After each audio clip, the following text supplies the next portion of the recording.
ودمهم دمي، يؤلمني ما يؤلمهم ويحزنني ما يحزنهم.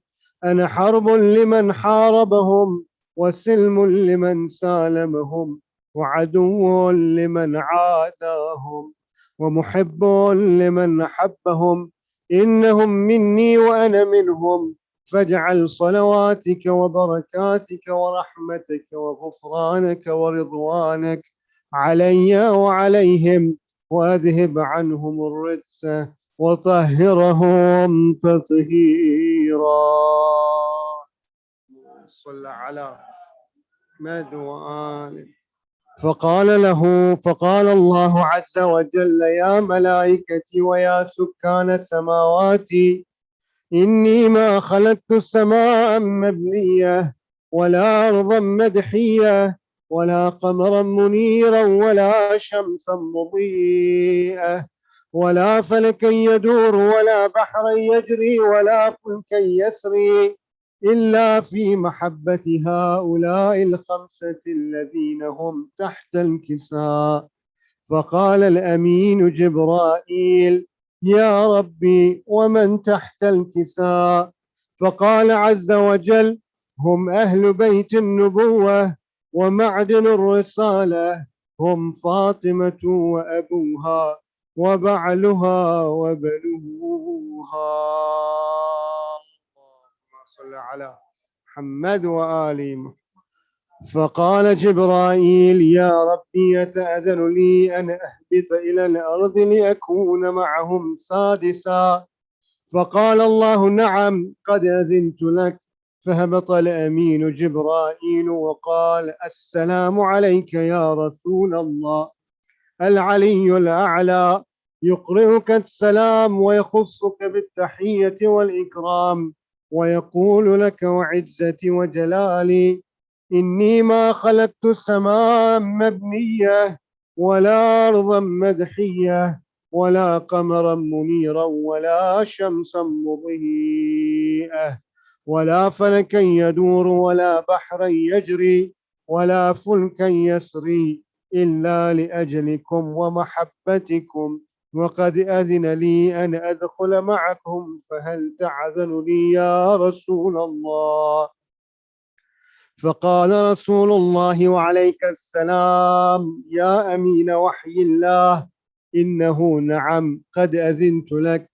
فدخل جبرائيل معنا تحت الكساء، فقال لأبي: إن الله قد أوحى إليكم يقول: إنما يريد الله ليذهب عنكم الرجس أهل البيت ويطهركم تطهيرا. صلى على محمد وآله. فقال علي لأبي: يا رسول الله، أخبرني ما لجلوسنا هذا تحت الكساء من الفضل عند الله. فقال النبي: والذي بعثني بالحق نبيا واصطفاني بالرسالة نجيا، ما ذكر خبرنا هذا في محفل من محافل أهل الأرض، وفيه جمع من شيعتنا ومحبينا، إلا ونزلت عليهم الرحمة وحفت بهم الملائكة واستغفرت لهم إلى أن يتفرقوا. فقال علي: إذا والله فزنا وفاز شيعتنا ورب الكعبة.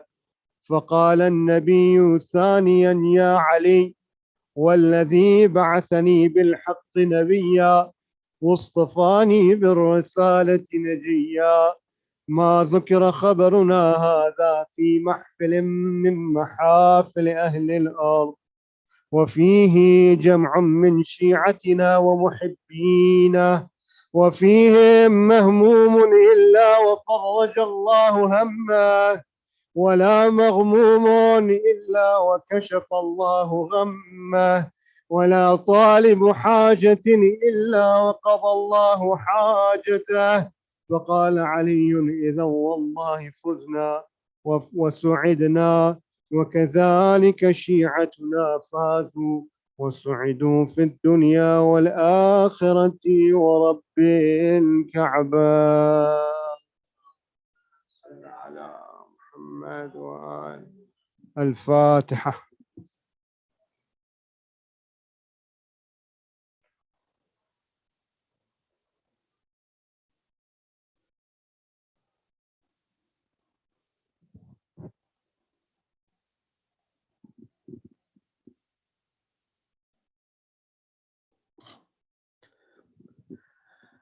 اللهم صل على محمد وآل محمد. بسم الله الرحمن الرحيم.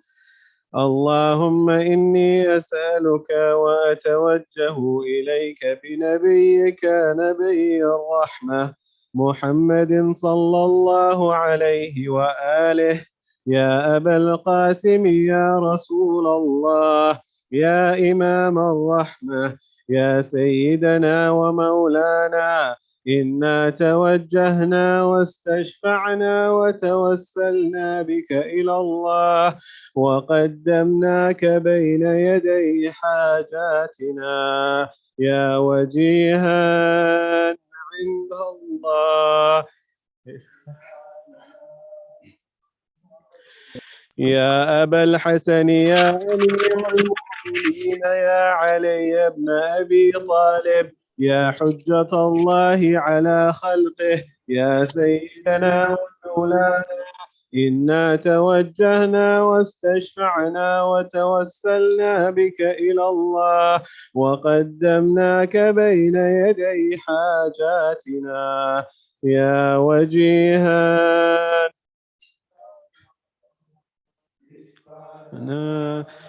من يا فاطمة الزهراء يا بنت محمد، يا قرة عين الرسول، يا سيدتنا ومولاتنا، إنا توجهنا واستشفعنا وتوسلنا بك إلى الله، وقدمناك بين يدي حاجاتنا يا وجيهة عند اشفعي لنا.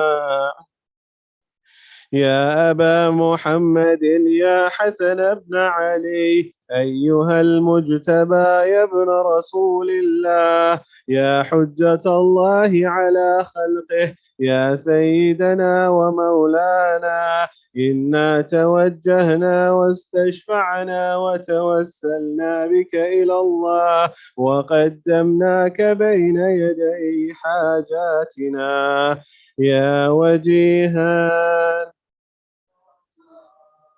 اشفع لنا. يا أبا عبد الله يا حسين بن علي، أيها الشهيد يا ابن رسول الله، يا حجة الله على خلقه، يا سيدنا ومولانا، إنا توجهنا واستشفعنا وتوسلنا بك إلى الله، وقدمناك بين يدي حاجاتنا يا وجيها اشفع لنا.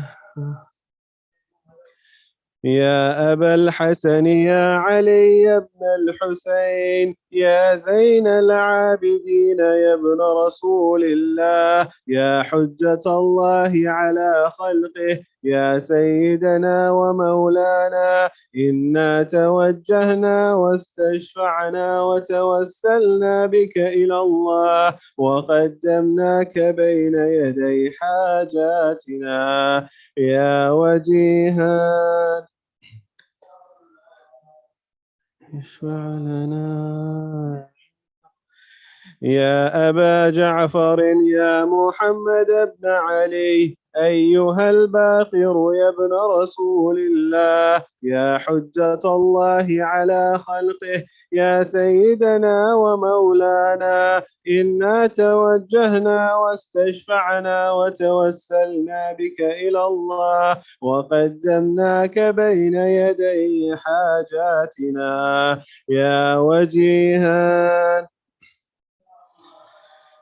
اشفع لنا. يا أبا عبد الله يا جعفر بن محمد، أيها الصادق يا ابن رسول الله يا حجة الله على خلقه يا سيدنا ومولانا إنا توجهنا واستشفعنا وتوسلنا بك إلى الله وقدمناك بين يدي حاجاتنا يا وجيها اشفع لنا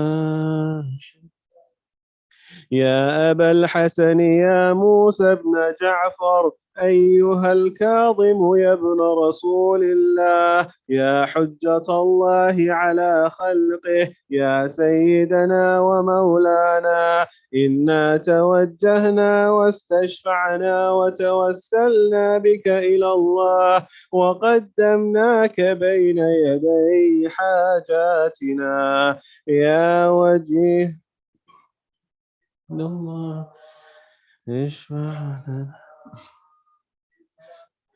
يا أبا الحسن يا علي بن موسى أيها الرضا يا ابن رسول الله يا حجة الله على خلقه يا سيدنا ومولانا إنا توجهنا واستشفعنا وتوسلنا بك إلى الله وقدمناك بين يدي حاجاتنا يا وجيه اشفع لنا الله يا أبا جعفر يا محمد بن علي أيها التقي الجواد يا ابن رسول الله يا حجة الله على خلقه يا سيدنا ومولانا إنا توجهنا واستشفعنا وتوسلنا بك إلى الله وقدمناك بين يدي حاجاتنا يا وجيها اشفع لنا الله يا أبا الحسن يا علي بن محمد أيها الهادي النقي يا ابن رسول الله يا حجة الله على خلقه يا سيدنا ومولانا إنا توجهنا واستشفعنا وتوسلنا بك إلى الله وقدمناك بين يدي حاجاتنا يا وجيها اشفع لنا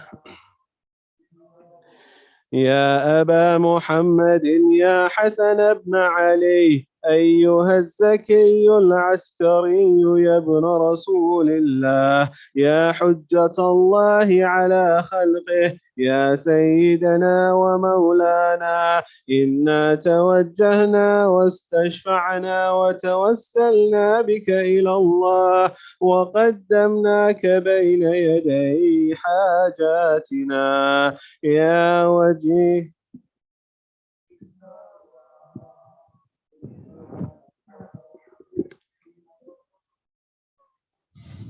يا وصي الحسن والخلف الحجة أيها القائم المنتظر المهدي يا ابن رسول الله يا حجة الله على خلقه يا سيدنا ومولانا إنا توجهنا واستشفعنا وتوسلنا بك إلى الله وقدمناك بين يدي حاجاتنا يا وجيها اشفع لنا عند الله يا وجيها عند اشفع لنا عند الله يا وجيها اشفع لنا عند الله حاجات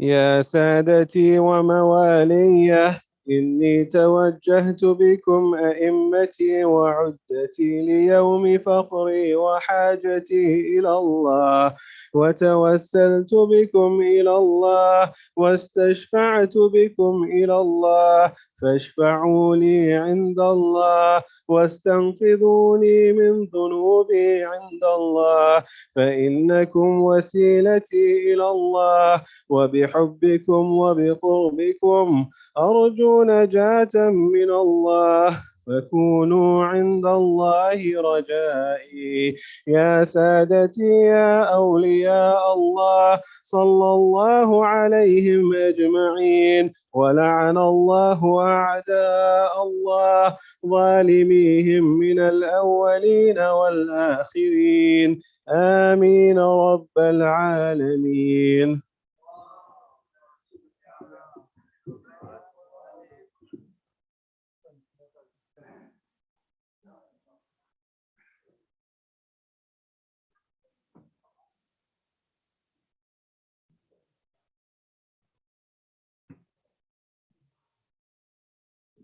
محمد وآل محمد صلوات.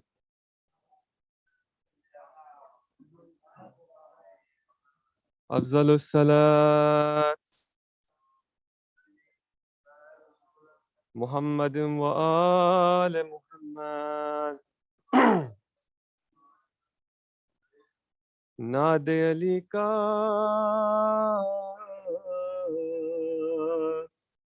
नादे अली का विरद करो ये, नादे अली का विरद करो ये, नादे अली का विरद करो ये, हम बम दरबर क्या, नादे अली के सामने कोई मंतर वंतर क्या,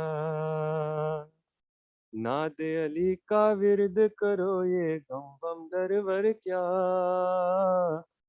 नादे अली के सामने कोई मंतर वंतर क्या। यार शेर खुदा ने खुद अपनी तलवार को रोका था, शेर खुदा ने खुद अपनी तलवार को रोका था, वरना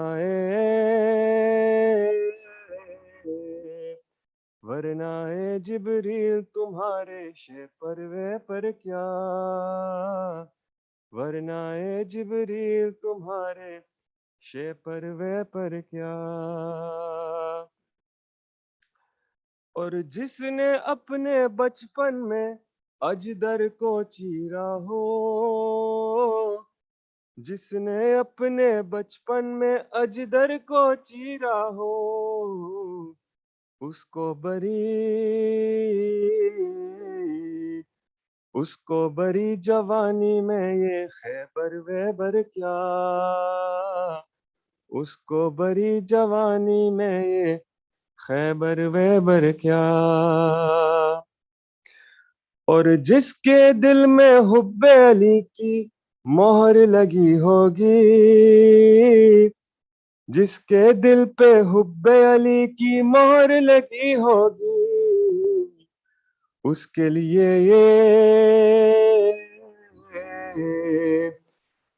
लिए ये बरज़क वरज़क महशर वहशर क्या, उसके लिए ये बरज़क वरज़क महशर वहशर क्या। या अली नादे अली का विरद करो ये, गम वम दरवर क्या, नादे अली के सामने कोई मंतर वंतर क्या।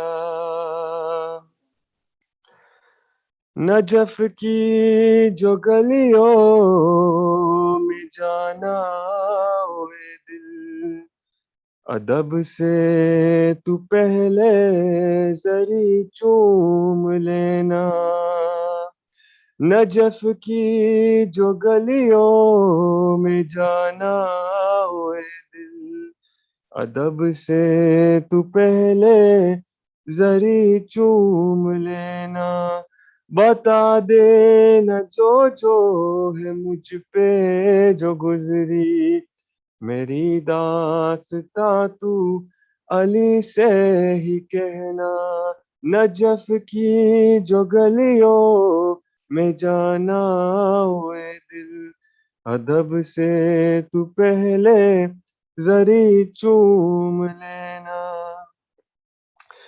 जब दाखिल तू होगा रोजे के अंदर, जरी को पकड़ कर दो आंसू बहाना।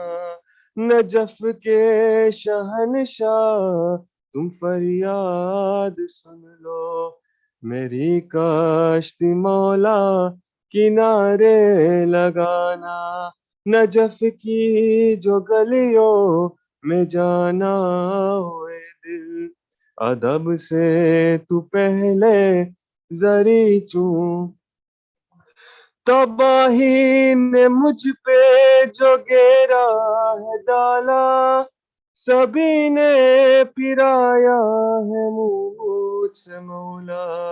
न परवाह है मुझको किसी की भी मौला, रहम की नजर जो तुम मुझ पे ही रखना। नजफ की जो गलियों में जाना हुए दिल, अदब से तू पहले जरी चूम लेना। अफजलुस्सलात मुहम्मद वाले Muhammad.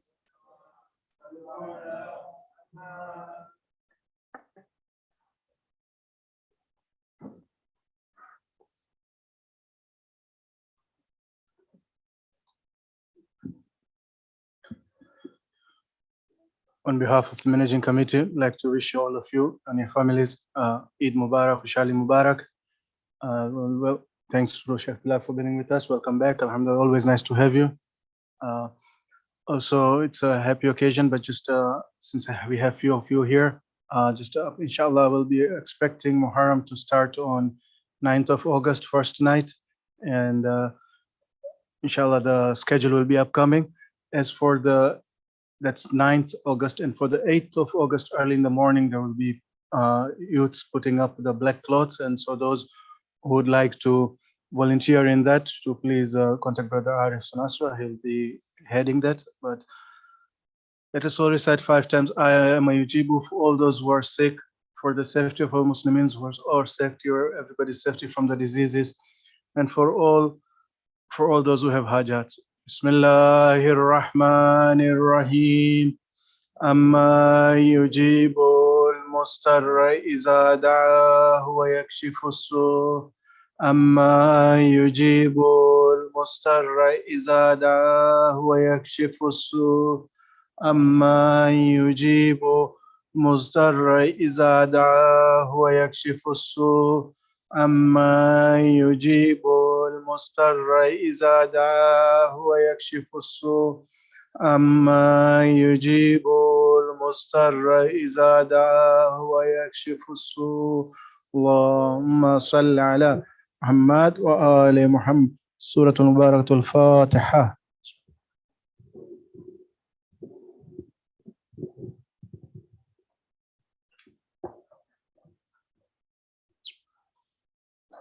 بر حبیب خدا ختم الانبیاء محمد وآل محمد صلوات.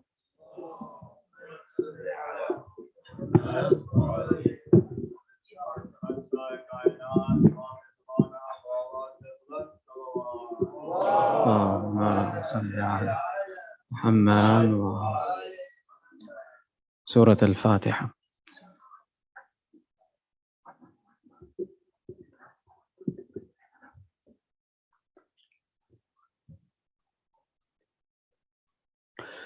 أعوذ بالله من الشيطان الرجيم. بسم الله الرحمن الرحيم. ربي اشرح لي صدري ويسر لي أمري واحلل عقدة من لساني يفقهوا قولي. الحمد لله رب العالمين، ثم الصلاة والسلام على سيدنا ونبينا وحبيب إله العالمين أبي القاسم محمد. اللهم صل على وعلى آله الطيبين الطاهرين المعصومين واللعنة على أعدائهم أجمعين من الآن إلى قيام يوم الدين. أما بعد، فقد قال الله تعالى في محكم كتابه الحكيم وقرآنه المجيد: بسم الله الرحمن الرحيم.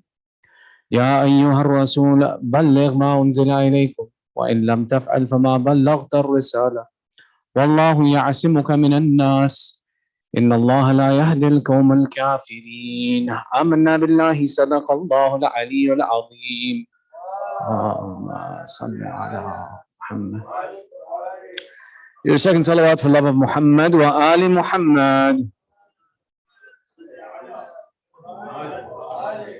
And your loudest salawat is congratulations to the master of our time, Sahib al-Asri wal-Zaman. Allahumma salli ala Muhammad wa Ali Muhammad. Respected elders, brothers and sisters, As'ad Allah ayyamana wa ayyamakum inshallah. Inshallah, Allah thabbatana ala wilayati Amir al-Mu'mineen. It's already 9:45. I'm going to try not to take too much of your time. But the night deserves its importance. So we'll see how long it takes us to get through it. Inshallah, as long as you stay awake and keep answering, we'll keep going, okay? First and foremost is that tomorrow is the day of Ghadeer. Tomorrow is the greatest of the Eids that we possess, and it is the greatest of celebrations that we have. As such, there are certain a'mal that are recommended to be performed. From amongst them, the most important amongst, or one of the important ones that's amongst them, is to fast tomorrow, to keep a fast tomorrow. It's narrated in a number of narrations, the most authentic of which that if I share with you, it says that one who fasts on the day of Ghadeer, Allah wipes away 60 years of his sins. That's 60 years of ibadat and ata'at and 100 hajj and 100 umrah are written for him, and 60 years of sins are wiped from him. Now, for those who have, for example, qadha fasts, you should fast your qadha and make the intention that I'm fasting the qadha, and you'll get the benefit of doing the mustahab fast as well as fulfilling your qadha. The significance is fasting on that day, not necessarily that the intention is the mustahab fast. Either intention is fine. So for those of us who have qadha, you fast your qadha tomorrow and you get the benefit. And the second is, or the second and third is that there are some salawats, some prayers that are recommended for the day that are recommended about 30 minutes before Salat al-Dhuhr. So Salat al-Dhuhr is approximately 1:08. So about 12:30, 12:40, you sit down, give yourself 30 minutes. They take about 30 minutes. And it's recommended there's two rakat prayers. And they're both done with the intention of Salat Yom Eid al Ghadeer, Qurbatan ilallah. The first of these is simply Fatiha and Ikhlas, Fatiha and Surah Qadr, and at the end, Taslim, and you're done. The second one, it's recommended that in each rakat you recite Surah Fatiha, 10 times Surah Ikhlas, 10 times Surah Qadr, 10 times Ayat al-Kursi in both of these rakat. The information is available online as well too. It takes about 30 minutes to do the entire a'mal, and at the end it's recommended to recite Shukran Lillah 100 times. And go into sajda, ask your hajat, and there's some short du'as to recite as well for the munasabat of the day. But essentially what we say is that Allah has designated tomorrow as a day unlike anything that has come before.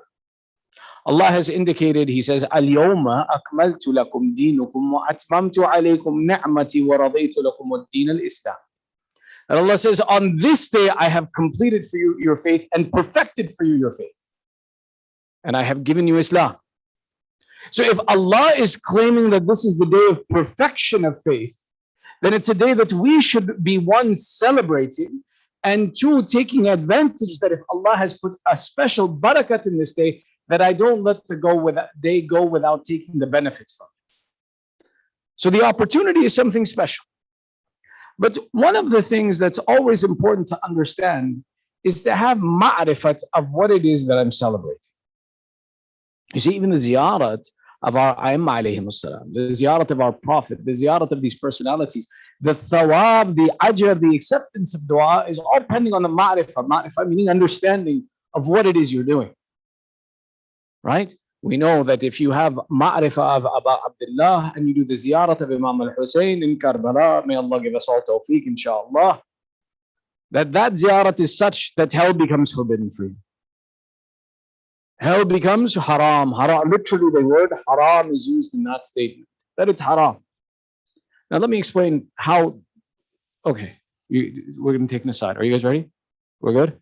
Okay. Sallu ala Muhammad wa ali Muhammad.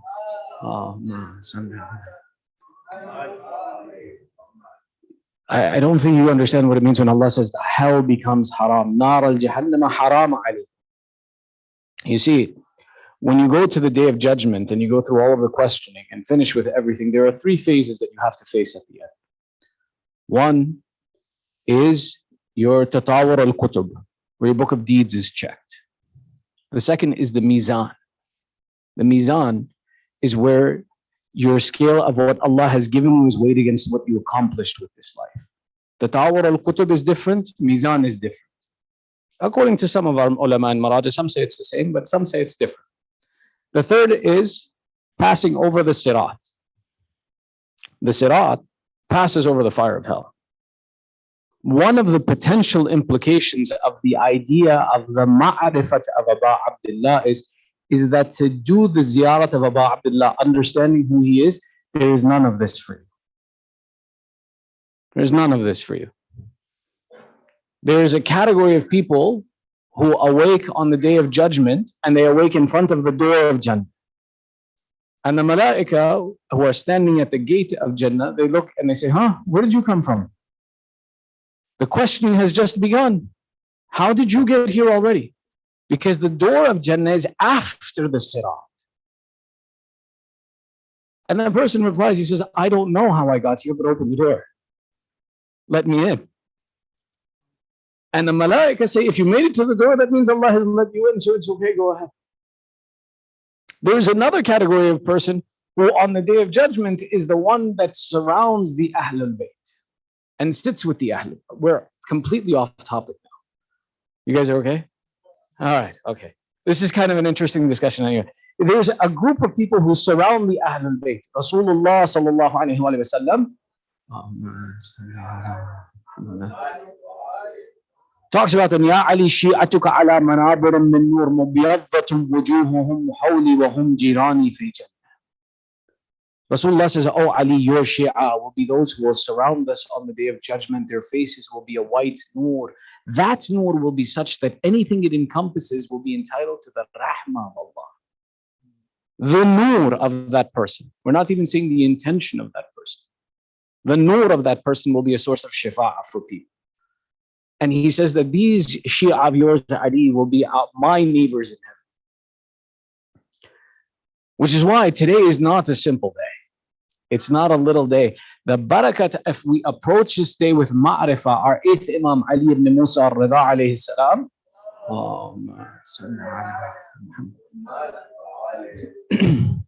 says, if you understood, if you had ma'rifah of the day of Ghadeer, safahtumu al-malaika, you would be shaking hands with the angels while you are still alive. They have ma'rifah of the day of Ghadeer. The day of Ghadeer is just not a day of Eid for us, it's a day of Eid for all of creation. Because Allah never made the claim before this to say, Al-yawma akmaltu lakum dinakum. Today I have perfected your faith. Today. Which is why it's not a simple thing. But there's 2 points we'll mention and we'll discuss this. One is what actually happens on this day and why it's important to know this. When we look at what actually happens on this day, the narrations tell us that in the 10th year after Hijrah, when Rasulullah was preparing to go to Hajj, there had been a sickness that had spread through Medina and had made many people sick and made them lethargic and slow and not very responsive, such that when the time for Hajj came, not many of them wanted to go for Hajj. They didn't want to leave. They said, it's been a tough time, we want to stay.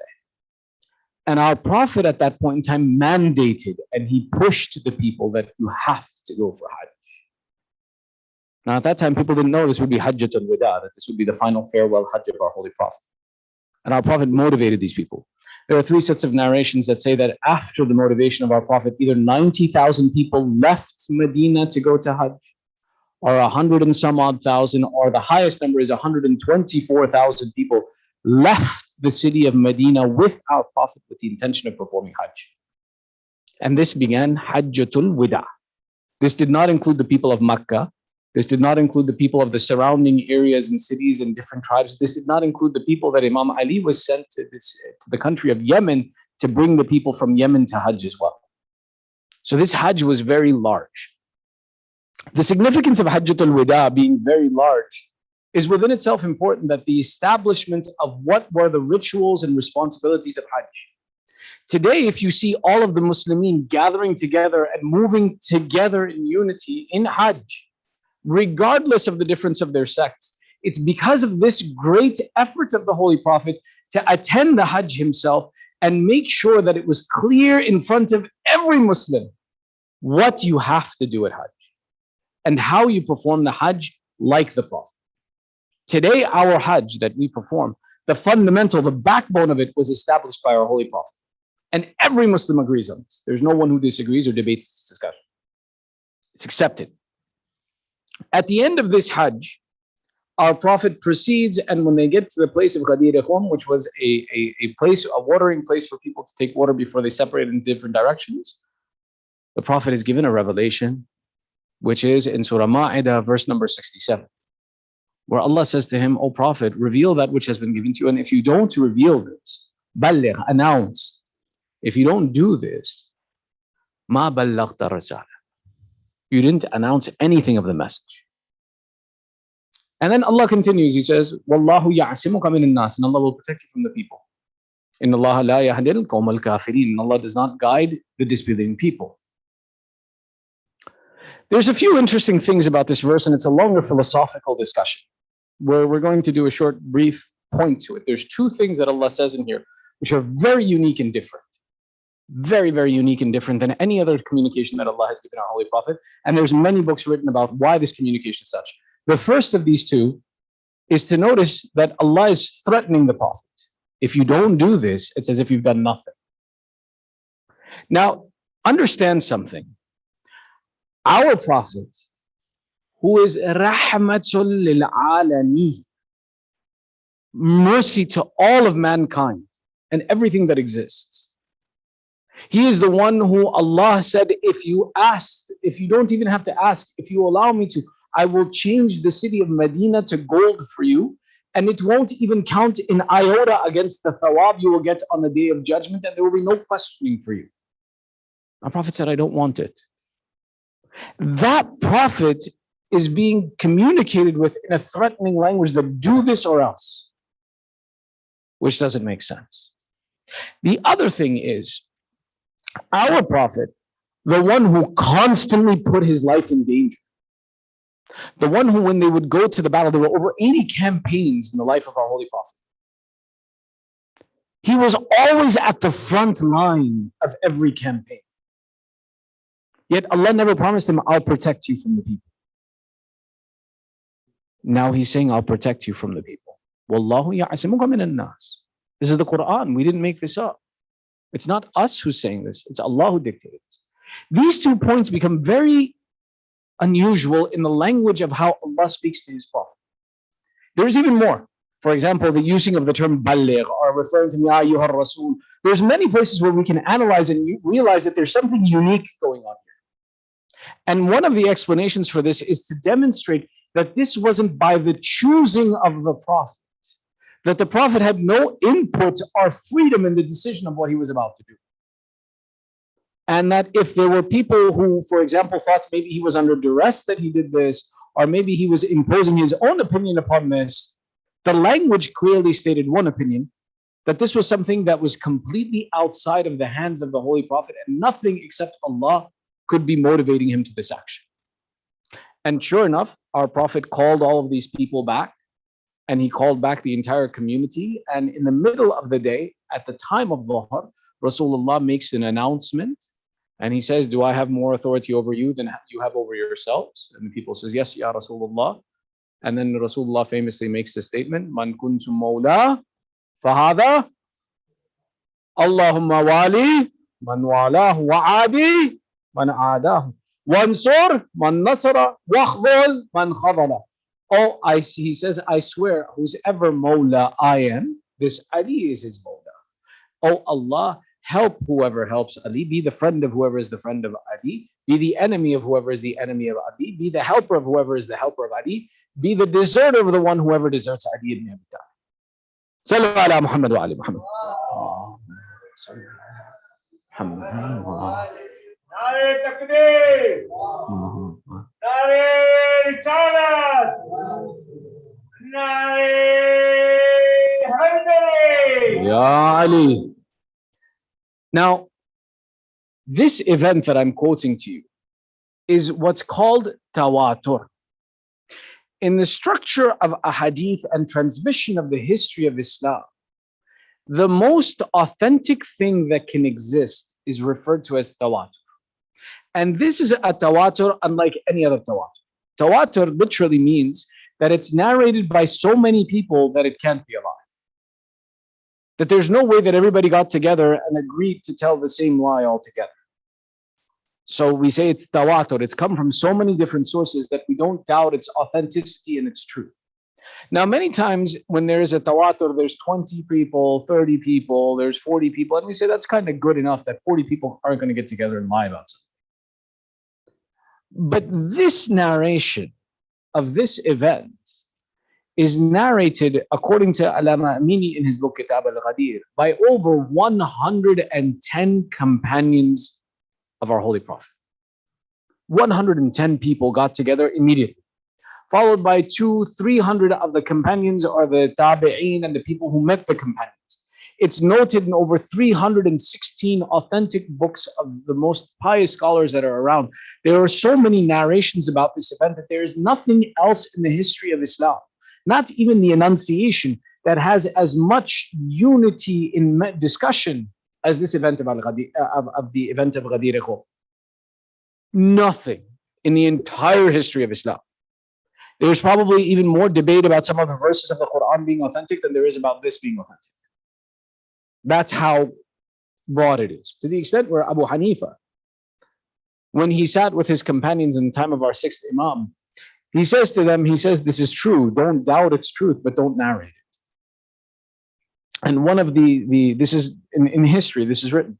And one of the people present, he says, why would we not narrate it? And he replies, well, some people take it the wrong way. They exaggerate about it.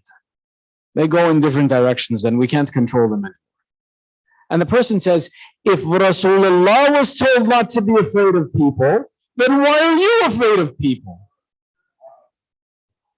And the debate erupted in the middle of the audience, and eventually the news came back to our sixth Imam, and the Imam did ta'qeed of this individual, but told him that the times were difficult. It was the time of the establishment of Banu Abbas, and there was a danger to this person. So he said, don't fight like this with them in public. We know what the truth is, and those who want to know what the truth is as well too. But there's no debate that this actually happened. No Muslim can tell you and admit his Islam and know his Islam and have read his history and say that this didn't happen. The question comes into part two of our discussion. What did this mean? What does this event mean? And what is its significance? Now, those, for example, who want to castigate the event and castigate our retelling of history say that, no, Mawla here, if you open a dictionary and you open up and look at Mawla in a dictionary today, you'll see it means helper. So Rasulullah is telling the people that when you need help, go to Ali ibn Abi Talib. And they look at contemporary uses of language and they take contemporary uses of language to make an interpretation that says that the significance of this is really nothing. It's just the Prophet wanted to do this and he did it, therefore it was done. However, the easiest answer to this is when we want to know about something, a word, its contemporary meaning is not significant to us. Its meaning in context is what we want to know. So looking at a dictionary today is not going to help me understand how this word was used 1400 years ago by our Holy Prophet. So don't give me a dictionary. Go back and look at the people of that time and ask them what this meant. This is one answer. Again, this isn't a point of argument. We're not here to argue with anyone. It's important that we understand the significance. The second aspect of significance of this event that we make a mistake with, we're guilty of, is really this is the annunciation of the wilayat of Imam Ali. This was when Imam Ali was appointed as the Imam. No, that's incorrect. That's an uninformed opinion about the significance of the event of Ghadir. And let me tell you why. Because if we say that this is the time of the enunciation of the Imamat of Imam Ali alayhi salam, it discounts everything that happened in the history of Islam already where the enunciation was announced. Our Prophet announced the Imamat of Imam Ali at Da'wat al-Ashir, when he gathered the people together in his house. And it's not just us who narrate this. If you look at the books of the Ahl Sunnah, they say at the end of Da'wat al-Ashira, when Rasulullah was asking for his helper and no one would stand up except for this one boy who kept standing up. And eventually Rasulullah said, you are my successor, you are my inheritor, you are my supporter, you are the one who will stand with me in dunya and in akhirah. That the people turned to Abu Talib and they laughed at him. He said, now you have to listen to your little boy. Meaning history accepted that Ali was appointed there. Ali was appointed on Laylatul Mabit when he stayed in the bed of Rasulullah.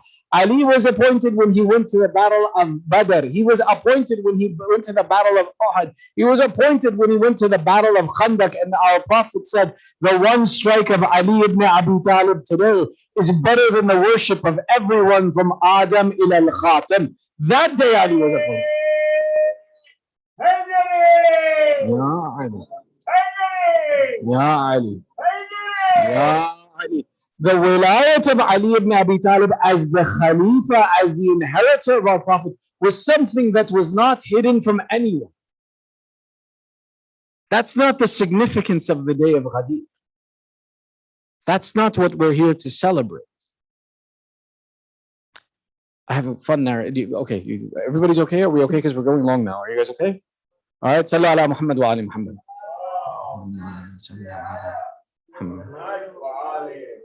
In Kitab al-A'mali of Sheikh Suduq, he gives a narration. He says there were two men who left the city of Kufa and wanted to go to Hajj. And on their way, what you would do is you would go to a populous city, and there you would wait for a group to gather, and you would travel with them because traveling through the desert was dangerous. You wouldn't go alone. You would take a group of people. You would go together. These two men, they narrate this narration. They say, we got together and we found a group and we joined them. And we were traveling along with them until eventually the leader of the group came back to speak to us individually. And he asked us first and foremost, where are you from? We said, we're from Iraq. He says, are you from Kufa? We said, yes, we're from Kufa. He said, what family in Kufa? He said, we're from the Banu Kanana. He said, we're from the Banu Kanana. He asked our entire lineage in our family. And after that, he said, let me ask you something. Have you ever heard Ali ibn Abi Talib curse me? I said, who are you? He said, I'm Sa'ad ibn Abi Waqqas. Sa'ad ibn Abi Waqqas, his son is very well known to us. Omar Sa'ad is his son. Sa'ad ibn Abi Waqqas is one of the people, very famously, right? You've heard the narration that someone came to when Imam Ali said, Saluni, Saluni, qabla an tafqaduni. Ask me before you lose me. One person came and said, Ya Ali, how many hair do I have on my head? Remember this? Sa'ad ibn Abi Waqqas. That's the one who said this. There are many things about him. Unfortunately, he wasn't a great character himself. He says, did you ever hear Ali ibn Abi Talib curse me specifically by name? They said, no, we never heard him curse you by name. He did tell us, he warned us, stay away from someone who has certain physical attributes that you possess. Sa'ad says, many people have these attributes, don't worry about it. He says, Alhamdulillah, Allahu Akbar, he didn't curse me specifically. I tell you, if I didn't know that Ali possessed 4 certain characteristics, I would not be afraid of him. But Ali possesses 4 such characteristics that if I possessed one of them, it would be more valuable to me than if I possessed everything in the earth and my life was as long as Nabi Nuh's to enjoy all of the pleasures of it. Nabi Nuh, right? He preached for 950 years. He lived for 2,500 years at least. Sa'ad ibn Abi Waqqas, he says, if Ali ibn Abi Talib is 4 attributes, if I just possessed one, it would be the most valuable to me than me having all the wealth in the world and having 2,500 years to enjoy this world. So they said, will you tell us? He says, I swear to you, I've heard these attributes mentioned by the Prophet, and that's why I'll tell you. You guys ready? 4. Okay, and this is the enemy who's announcing them. He says the first of these attributes, when Surah Al-Bara'a was sent, it was given to Abu Bakr, and he was told to go to Mecca and announce it to the polytheists. When he left in that night, our Prophet took Ali and sent him after Abu Bakr to take back the message and read it himself. When Ali caught Abu Bakr and took the message away from him, Abu Bakr came back to the Holy Prophet and started crying in front of him and saying, "O Prophet of Allah, has a verse of the Quran been revealed against me that you took this away from me?" And the Prophet replies that no, but Jibreel came to me and said that no one can read these verses and introduce these verses except you, Ya Rasulullah, or one who is just like you.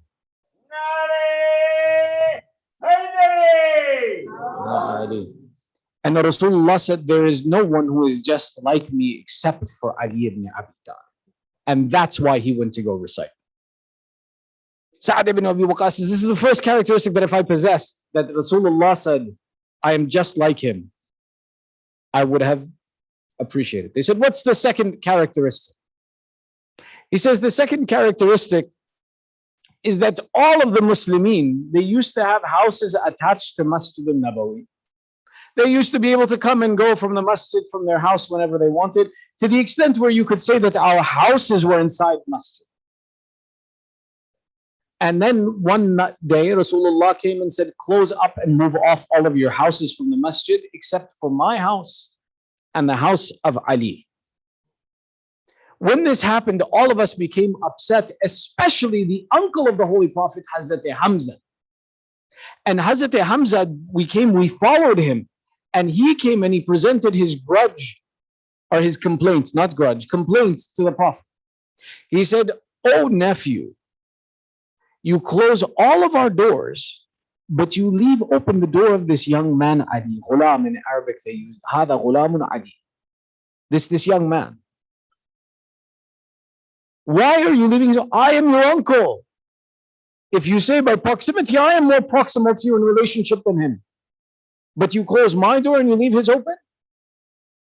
And the Prophet replied, it is not me who has sent you away, and it is not me who has kept his door open. It is Allah who has commanded the door of Ali remain open and that your door be closed. Sa'ad says that if Allah would have commanded that my door should remain open, I would have been so thankful. Famously about the Banu Umayyah, as an aside, at the time of either Hajjaj, Mala'un, or after him, when the Khalifa of the Banu Umayyah came to Medina, because they stayed in Sham, he came to Medina and he found a door that was still attached and open inside Masjid al-Nabawi that went nowhere in particular. He says, what's this door? They said, Hada Babu Baytin Ali. This is the door of the house of Ali. He says, Ajib. We curse him from our pulpit and yet we keep his door inside the masjid.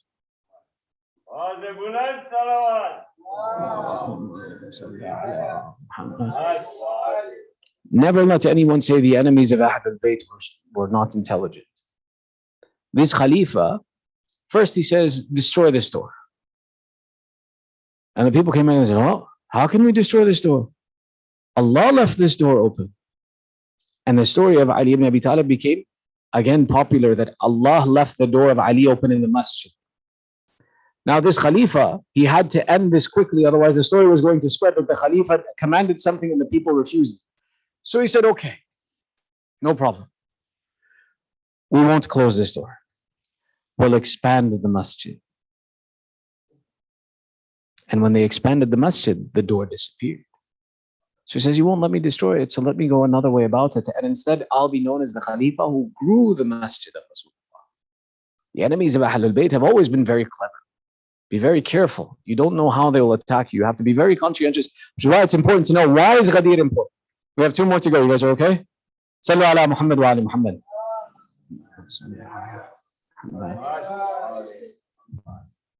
The next characteristic says, then tell us, O Sa'ad, what's the third characteristic? He says the third characteristic of Ali ibn Abi Talib is that in the battle of Khaybar, our Prophet sent Abu Bakr and he came back defeated. He sent Umar, he came back defeated. Then our Prophet became angry. And he said, tomorrow I will give my flag bearer the flag, and the lead, the one who will command the army, will be one whom Allah and his Prophet love, and he loves Allah and his Prophet. And he will not return except by victory. That night, every man in the army spent the entire night in worship. Because Ali ibn Abi Talib was sick. He had a sickness in his eyes where he could not see properly. So we imagine that Ali was out of question now. So each of us spent the entire night in worship. And when the morning came and the time of appointment came, Sa'ad ibn Abi Waqqas, who was present, describes, he says, we were sitting on the tips of our knees and arching our heels to try and see that maybe the eye of Rasulullah would fall upon one of us. And we would have the honor of being the one who is loved by Allah and His Prophet, and that we will bring victory. But our Prophet stood in front of us and he called out, bring to me Ali ibn Abi Talib. نعرة تكبير نعرة رسالة نعرة هدري. May Allah protect Saeed Bhai. Without him, where would we be? Ali ibn Abi Talib was brought in front, and his sickness in his eyes, Rasulullah used his saliva to clear the disease from his eyes, and after that, Ali ibn Abi Talib led the army. The shifa of the Holy Prophet was not just unique for Imam Ali. This is an aside for a second to know about the barakat of the shifa of Rasulullah. In another narration, it famously says that our Prophet was someone who would eat with even the poorest of people. He would sit on the floor and eat with the poorest of people. One day, a woman walking through the city of Medina saw our Prophet sitting on the floor with the slaves, and she said, you're the Prophet of God. This entire city bends at the move of your finger. And yet I find you sitting on the floor with this servant. Why don't you come and sit? I'll prepare food for you. And the Prophet replied, he says, I swear to God that this morsel I eat with this man is more beloved to me than any food in this world. Imam Ali now narrates, that lady said, then, O Prophet, share some of this food with me. And Rasulullah went to give her a piece of food, and she said, no, I want one, if you permit me, that you have chewed with your mouth. And Rasulullah shared, and he gave it to her. Imam Ali says, till the day that that woman died, she had no illness in her body for even a moment because of the barakat of Rasulullah. For the barakat of our Holy Prophet, Sallu ala Muhammad wa ala Muhammad. And as we know, in the Battle of Khaybar, Amir al-Mu'mineen is the one who ripped the door from the walls, who conquered the most bravest warriors, who changed the entire future of Islam by his victory at Khaybar. If you want to look at Islam as an economic and governmental system, it teetered on the edge of failure until this victory at Khaybar. Muslims had no money.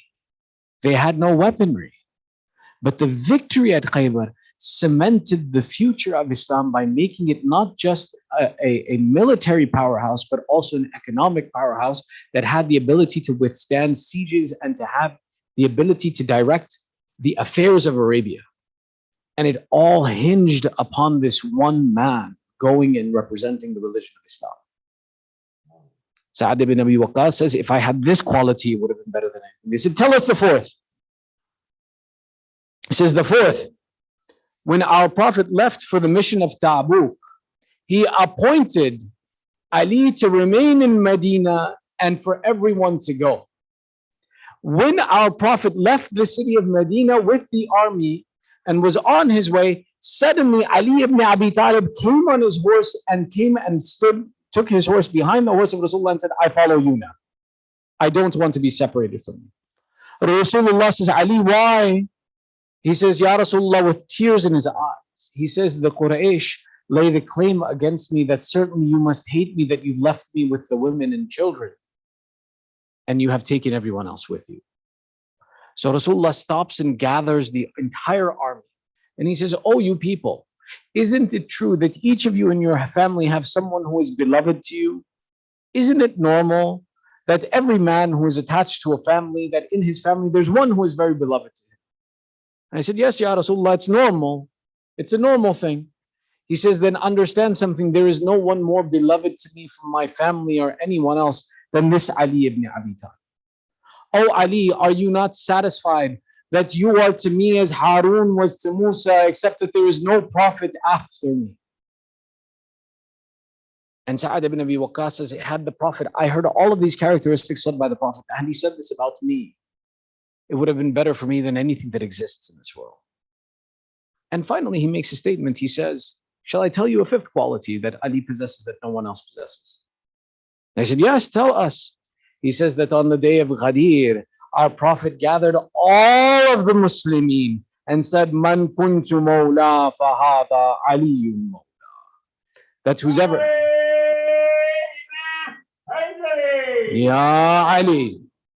Who's ever I am master, this Ali is master. And this would be more beloved to me than anything. Which now brings us to the point of understanding, if this isn't the indication of the status and the sharaf of Ali ibn Abi Talib, that he is made the successor of the Holy Prophet, what's the significance of the day of Ghadir? And this, if you can understand this one point, then the entire 40 minutes we've been talking is worth it. That's it. You see, up until the day of Ghadir, you could be a Muslim and not like Ali ibn Abi Talib. But on the day of Ghadir, look at the verses Allah reveals. Ya ayyuha rasul balligh ma unzila ilaykum min rabbik wa in lam taf'al fama ballaghta ar-risala. If you don't do what I command you to today, Prophet, none of this message, it's as if you gave nothing to the people. The day of Ghadir is the day that Allah tied the wilayah of Ali ibn Abi Talib to the religion of Islam. After the day of Ghadir, you can't be a Muslim and not follow Ali ibn Abi Talib.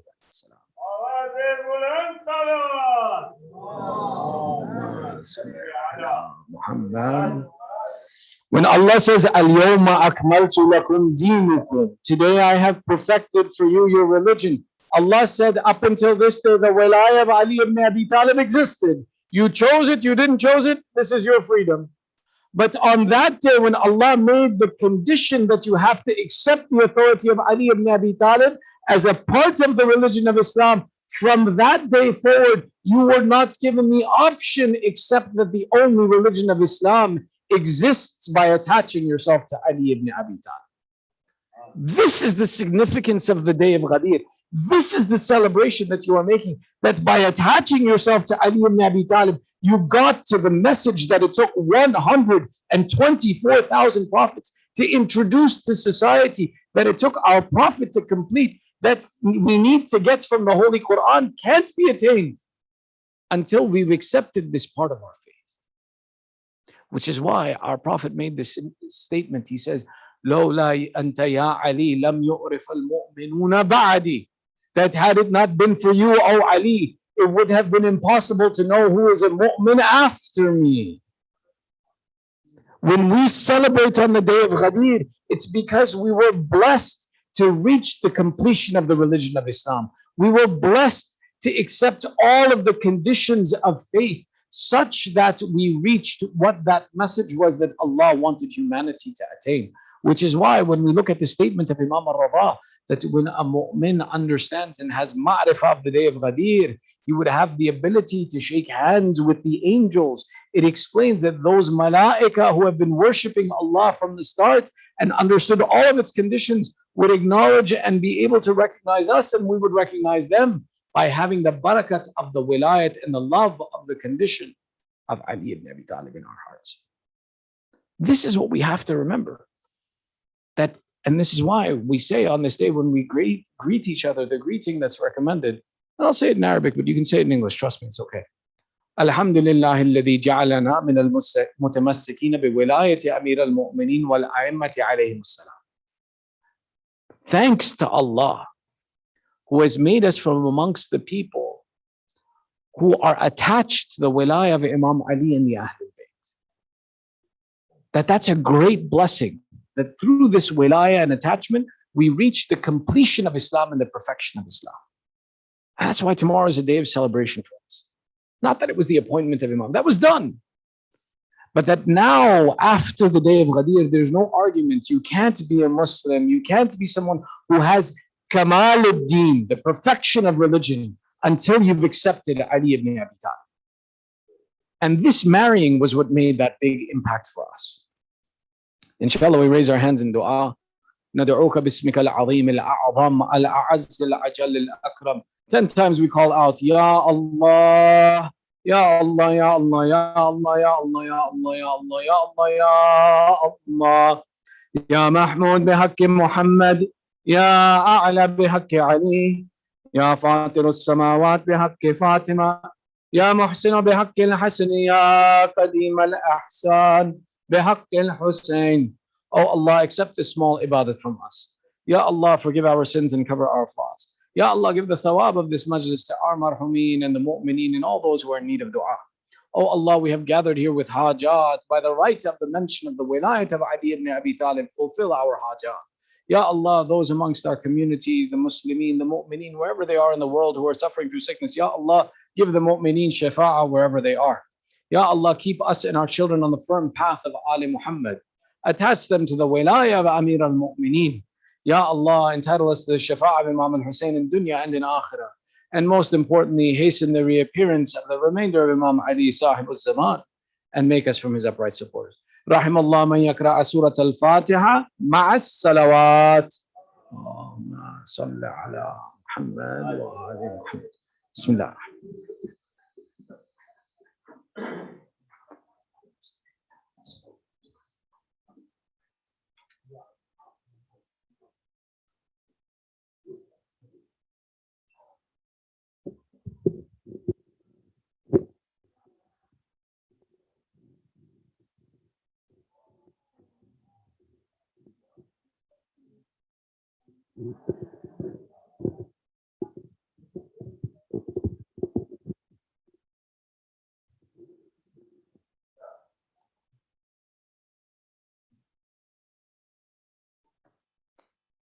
By Muhammad wa Ali Muhammad salawat. Wa Ali Muhammad wa ajal.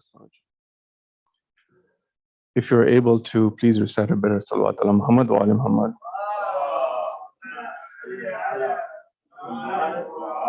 Muhammad wa ajal. It is very late, so I'll keep it to a few stanzas, specifically for Ghadeer, inshallah. बस ये Najaf में हो गया नुकसान यारी.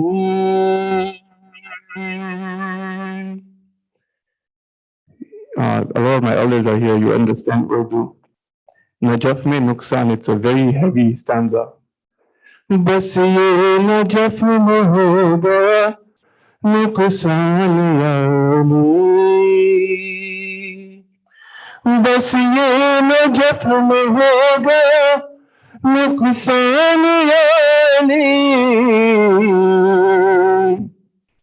निकली न तेरे दर पे मेरी जान वाली.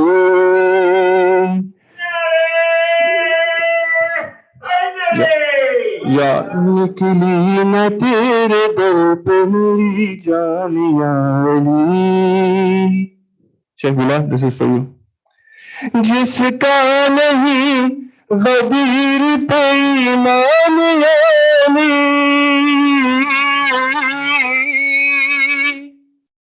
जिसका नहीं गदीर पे ईमान यानी. कैसे मैं उसको मानूं मुसलमान यानी. कैसे मैं उसको मानूं मुसलमान यानी. वो जो हुआ था बरसर मैदान यानी. वो जो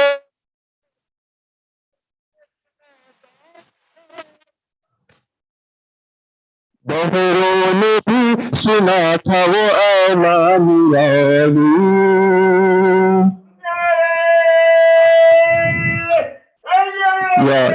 वो जो हुआ था बरसर मैदान यानी. बहरों ने भी सुना था वो ऐलान यानी. बहरों ने भी सुना था वो ऐलान यानी. बहरों ने भी सुना था वो खदमे में है पड़े हुए जिसके तमाम ताज. खदमे में है पड़े हुए जिसके तमाम ताज. है आप उस हुसैन के सुल्तान वाली. है आप उस हुसैन के सुल्तान वाली. कदमों में गिर के बोली खिलाफत ये चौथी बार।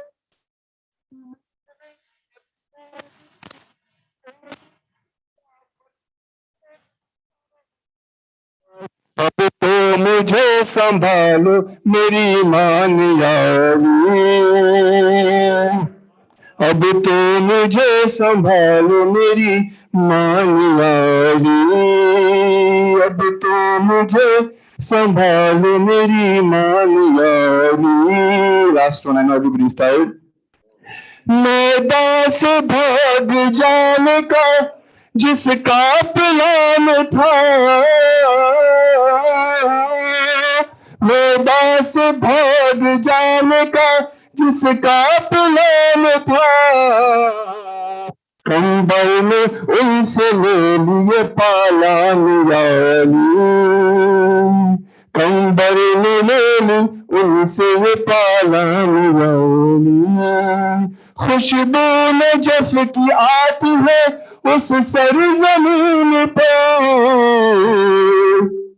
जाता हूँ जब मैं शहर खुरासान यानी, जाता हूँ जब भी शहर खुरासान यानी, बस ये नजफ में हो गया नुकसान यानी।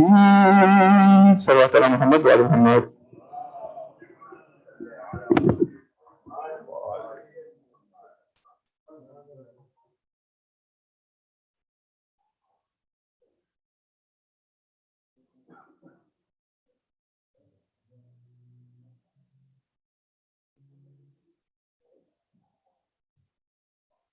متوجه زيادة. اللهم صل على محمد وآل محمد. بسم الله الرحمن الرحيم. السلام عليك يا مولاي يا أبا عبد الله وعلى الأرواح التي هلت بفنائك. عليكم مني جميعا سلام الله أبدا ما بكيت وبكى الليل والنهار، ولا جعل الله آخر العهد مني لزيارتكم. السلام على الحسين وعلى علي بن الحسين وعلى أولاد الحسين وعلى أصحاب الحسين جميعا ورحمة الله وبركاته. السلام عليك يا مولاي يا قريب الغرباء السلطان أبا الحسن مولانا علي بن موسى الرزا، كن شفيعنا وشفيع والدينا في يوم الجزاء ورحمة الله وبركاته. السلام عليك يا مولاي يا صاحب العصر والزمان، الأمان الأمان الأمان. السلام عليك يا خليفة الرحمن، السلام عليك يا شريك القرآن، السلام عليك يا كعبة الإيمان، السلام عليك يا إمام الإنس والجان. أجل الله لك ما وعدك من النصر وزهور الأمن ورحمة الله وبركاته. اللهم صل على محمد.